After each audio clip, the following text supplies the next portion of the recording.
President Yuri Andropov's death at age 69, only 15 months after he became party general secretary, and only 6 months after he became head of state, finds the regime largely unprepared for a new succession.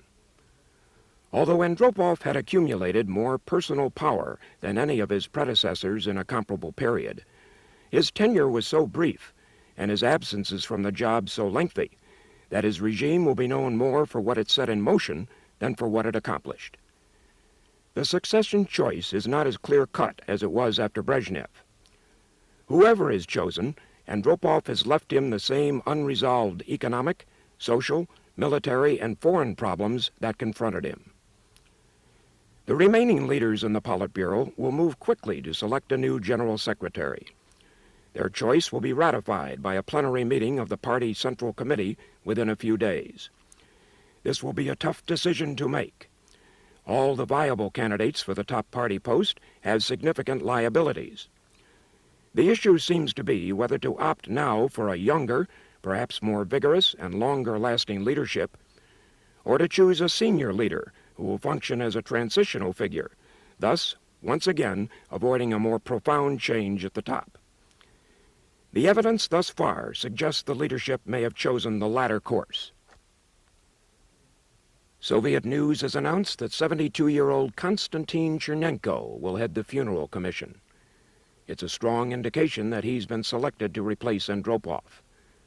Another possible, though somewhat less likely explanation is that the leadership has not yet been able to decide on a successor. Andropov apparently was preparing Mikhail Gorbachev to be his successor.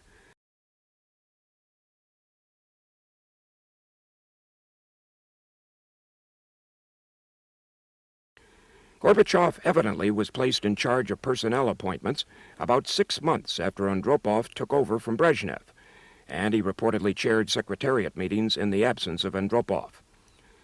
The Politburo's senior members, however, might find Gorbachev too young, at 52, to serve as leader over themselves. Moreover, with his background in agricultural management, he might not have the support of the important heavy industry, defense industrial, and military constituencies.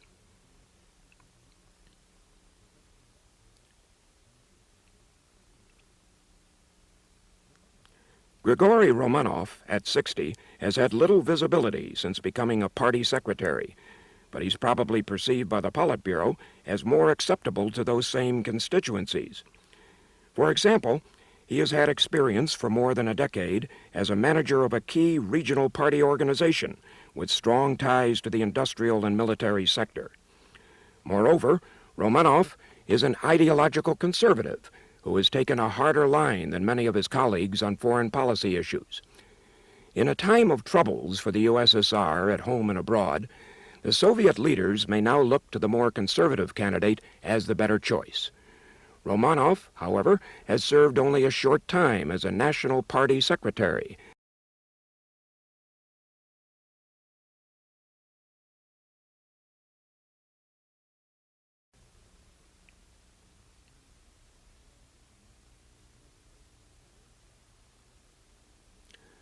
Chernenko, now 72, has significant liabilities, including ill health.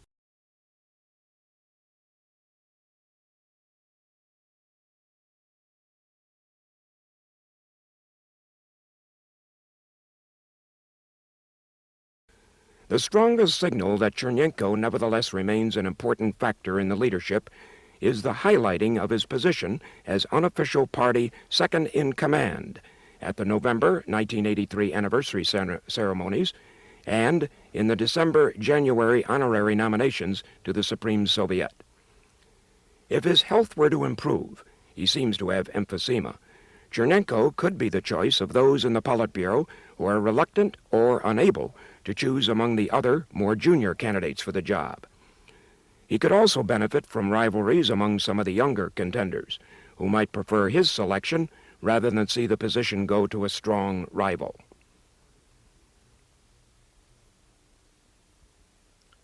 The lack of ideal candidates in the Secretariat could lead the Politburo to turn to leaders outside, such as Dmitry Ustinov, even though such a course would be unprecedented, and despite his age and reported poor health. Ustinov has the advantages of past experience in the Secretariat and service in the important military sector. If he and the rest of the Politburo wanted to send a signal that things are under control, while recognizing that only an interim choice has been made, they could pick Ustinov. Ustinov might have sufficient personal prestige and Politburo supporters to take the job regardless of the signal it sends. Of course, given his age, such a choice would lead almost inevitably to a more protracted and potentially more controversial succession.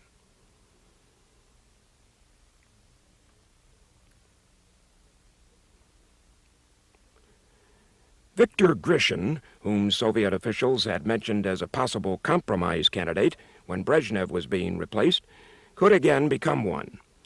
Located in Moscow, he has a definite political advantage over his regionally based colleagues. He too is handicapped by health problems, however, and he is not part of the Andropov coalition. Because the existing consensus on foreign policy is stronger than that on domestic issues, major changes are even less likely in that area. Besides, Foreign Minister Gromyko clearly played a major foreign policy role under Andropov, and his influence in this area is likely to continue. The commitment to sustain the global dimensions of Soviet policy will endure. The new leadership, however, may well wish to renew an arms control dialogue with the U.S.